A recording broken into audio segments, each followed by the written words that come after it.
Have you ever heard of Tacoma, Washington? You'll be surprised to learn that it was once destined to become the biggest city in Washington state, outshining even Seattle. But then, through a series of unfortunate decisions and strong competition by neighboring Seattle, the city faded into obscurity. So what went wrong with Tacoma, and how did it lose its momentum? As usual, it all starts with the unique geography of Washington and the Puget Sound.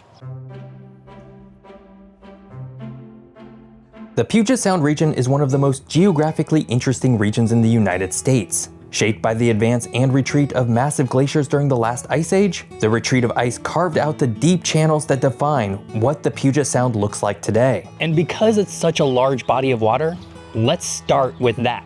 The Puget Sound is a complex system of interconnected marine waterways located in the northwestern part of Washington state, forming a major inland extension of the Pacific Ocean.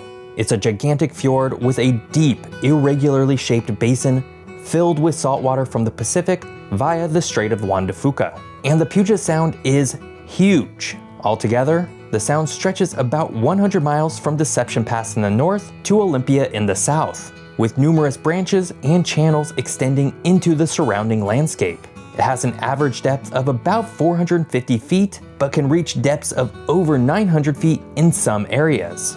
Now, the entire region itself is really more of a large estuary, where freshwater from numerous rivers meets the saltwater of the Pacific Ocean. The largest river feeding the sound is the mighty Skagit River, followed by the Snohomish, Puyallup, and Nisqually rivers, among many more. The abundance of freshwater contributed to the fertility of the lowlands, making parts of the region ideal for agriculture despite the hilly terrain and dense forests that characterize much of western Washington. Surrounding it all are two massive mountain ranges, the Olympic Mountains to the west and the Cascades to the east. The Olympic Mountains create a significant rain shadow effect, resulting in drier conditions for areas like Sequim and the San Juan Islands, while Seattle and Tacoma receive heavy rainfall. Finally, forests dominate the Puget Sound landscape, with vast tracts of Douglas fir, western red cedar, and hemlock stretching across the region. Because of this, timber was one of the earliest economic drivers, as the towering old-growth forests provided a seemingly endless supply of lumber for both local use and export. Of course, the Puget Sound's geography is also affected by tectonic activity. The region sits atop the Cascadia subduction zone, a fault system capable of producing massive earthquakes. The movement of tectonic plates has shaped the landscape over millennia, contributing to the formation of the region's many hills, valleys, and basins. Earthquakes, landslides, and volcanic activity, particularly from Mount Rainier, are persistent threats that have shaped both the natural and human history of the area. With its combination of navigable waterways, abundant forests, and strategic geographic position, the Puget Sound became a prime location for settlement, and this manifested in the first incorporated city in Washington, Steilacoom, a small town just outside of Tacoma. You know, as someone who's constantly researching and creating content, I don't always have the time to cook from scratch, but I do still want to eat well. That's where Green Chef, the #1 meal kit for eating well, makes life so much easier. With Green Chef, you get organic, fresh produce, responsibly sourced proteins, and chef-designed recipes delivered straight to your door. No more last-minute grocery runs, just nutritious, delicious meals that fit your lifestyle.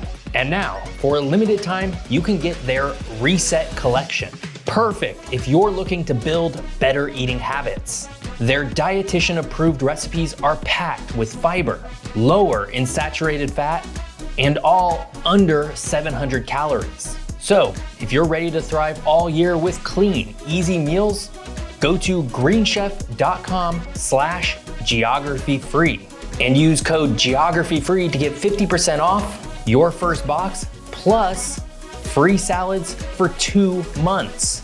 Again, that's greenchef.com/geographyfree and use code geographyfree and start eating well today.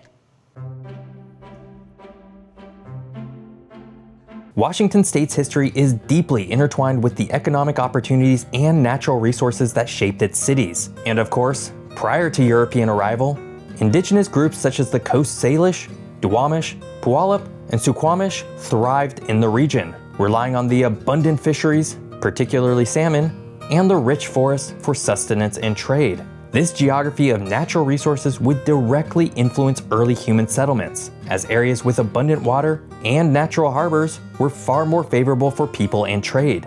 The Cascades, on the other hand, served as a formidable natural barrier, limiting overland access to the interior regions. But the arrival of European explorers in the late 1700s marked the beginning of significant change for the indigenous people and the region at large. British and American fur traders, including those from the Hudson's Bay Company, established trading posts to capitalize on the region's vast supply of animal pelts. By the mid-1800s, the Oregon Trail and the promise of land grants encouraged settlers to move westward, leading to those same indigenous groups losing their land and livelihoods. As Washington Territory was formally established in 1853, its economic focus revolved around its natural resources. Logging became a dominant industry, with vast tracts of old-growth forests fueling timber mills that supplied lumber to cities across the country.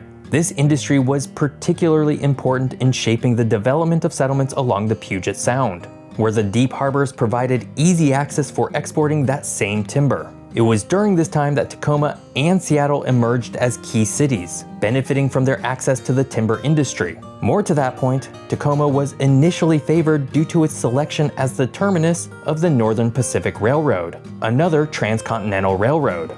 As with most other parts of the country in the 1800s, the railroad played a crucial role in shaping the fortunes of both Tacoma and Seattle. And when the Northern Pacific Railroad, the Transcontinental Railway in the north, selected Tacoma as its terminus in the 1870s, it seemed destined to become the dominant city of the region, because Seattle wouldn't be connected.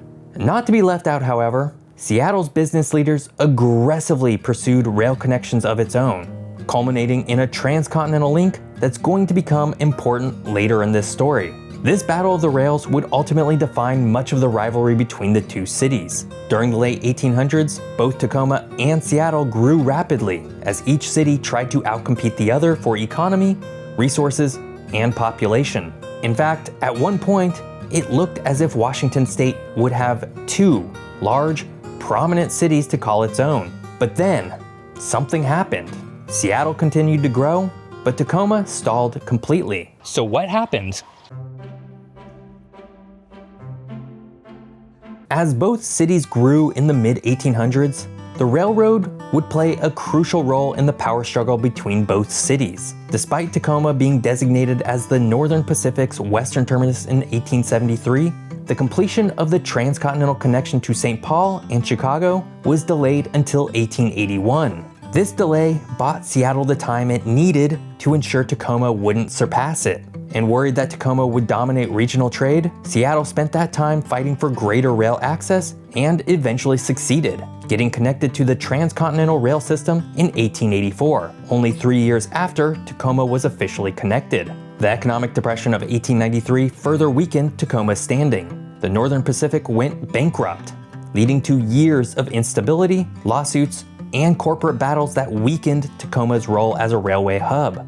Of course, one of the most pivotal moments in this shift was the Klondike Gold Rush of 1897. The discovery of gold in the Yukon Territory set off a frenzied migration of tens of thousands of prospectors eager to strike it rich. The first ship carrying gold from the Klondike, the Portland, not to be confused with the city, arrived in Seattle on July 17, 1897, carrying over a ton of gold and capturing the attention of the entire continent. Seattle, led by the efforts of journalist Erastus Brainerd, immediately launched an aggressive publicity campaign positioning itself as the gateway to Alaska. This branding effort was wildly successful, drawing miners, suppliers, and businesses to Seattle instead of Tacoma. Other cities, such as Portland and San Francisco, tried to get in on the action as well. But Seattle's early efforts, effective marketing, and relative proximity to Alaska ensured it dominated the Klondike trade. Tacoma, by contrast, was slow to react to the Klondike Gold Rush. In fact, local newspapers downplayed the rush, cautioning people against risking everything for distant gold fields. When Tacoma finally realized the potential economic windfall, it was already too late. Seattle had become synonymous with the Klondike, and Tacoma's efforts to attract businesses were lackluster. The situation was further complicated by a deeply divided mayoral election in Tacoma at the time, which led to a bizarre situation where two competing city governments claimed legitimacy. And the Tacoma Chamber of Commerce during the time fractured over disagreements on how to promote the city for the gold rush. Ultimately, the disorganization and slow response meant that Tacoma missed out on a transformational economic boom that lifted Seattle out of the economic depression of the 1890s and permanently positioned it as the region's dominant city. In the aftermath of the gold rush, the Northern Pacific and other railroad companies shifted their focus towards Seattle, culminating in the construction of King Street Station in 1906. By then, Seattle had overtaken Tacoma as the main rail hub of the Pacific Northwest, and by 1910, Seattle was home to nearly 240,000 people, while Tacoma had a population of just over 80,000. It's at this point that the rivalry between the two cities was effectively over. Seattle's success was sealed, but that's not to say Tacoma couldn't have still grown into a prominent city on the south end of the Puget Sound. In fact, Tacoma could have easily become the Pacific Northwest's second city, which would ultimately go to Portland, had the city made some different decisions, namely in how it handled its port and trade. Before the advent of modern highways and freeways, maritime trade was the primary means of transporting goods. Seattle, being the first major port encountered when entering the Puget Sound, naturally attracted more shipping traffic. Tacoma had to compensate for its secondary position, which led to a more conservative labor climate. While Seattle's longshoremen were part of the more progressive International Longshore and Warehouse Union, Tacoma's port workers remained affiliated with the less worker-friendly International Longshore Association. This occasionally worked to Tacoma's advantage, particularly during periods of labor unrest in Seattle. But it also meant that Tacoma's port did not grow as aggressively as Seattle's, largely due to fewer port workers wanting to work under worse conditions than in Seattle. Going back to Portland, at one point Tacoma could have grown larger than the Oregon city. It had a large port. It was in an economically valuable area. It had all of the right ingredients. And Portland, while being older than either Seattle or Tacoma, faced huge issues with its own port, namely that it was 100 miles inland and getting through the Columbia River Bar was an incredibly dangerous journey. To this day, it is still referred to as the Graveyard of the Pacific. But Portland did have one key advantage: direct access to the Willamette Valley, one of the most agriculturally productive regions in the world. Tacoma did not have the same access to agriculture and simply couldn't grow in the same way as Portland, thus needing to compete directly with Seattle. By the mid-20th century, Seattle had further solidified its dominance in both the state and the Pacific Northwest at large. In the early 1900s, Boeing would be founded, which would help design and manufacture the US military's planes during World War II. This would ultimately lead to Seattle becoming the home of the aeronautics industry in the entire country. It also managed to become the home to many other major corporations through the decades, such as Microsoft, Amazon, and Starbucks, all of which would make Seattle, not Tacoma, the cultural and economic center of Washington. Today, both cities are part of the larger Seattle metropolitan area, with just over 4 million people. But Seattle would far and away be the dominant city within the metro region with 755,000 people. Meanwhile, Tacoma, just 20 miles south of Seattle, is home to only about 222,000 people. Go visit Tacoma if you ever get a chance. As someone from the Pacific Northwest, I can tell you it is a very rad city. Speaking of rad cities, this week I'm exploring the town of Beppu in Japan, also known as Japan's steamiest city. If you want, you can check that out over on my other channels. I hope you enjoyed learning all about Tacoma, Washington. If you did, please like the video and subscribe to the channel. And be sure to check out this video all about why it's become so hard to live on the west coast of the United States. Thanks for watching. See you next time.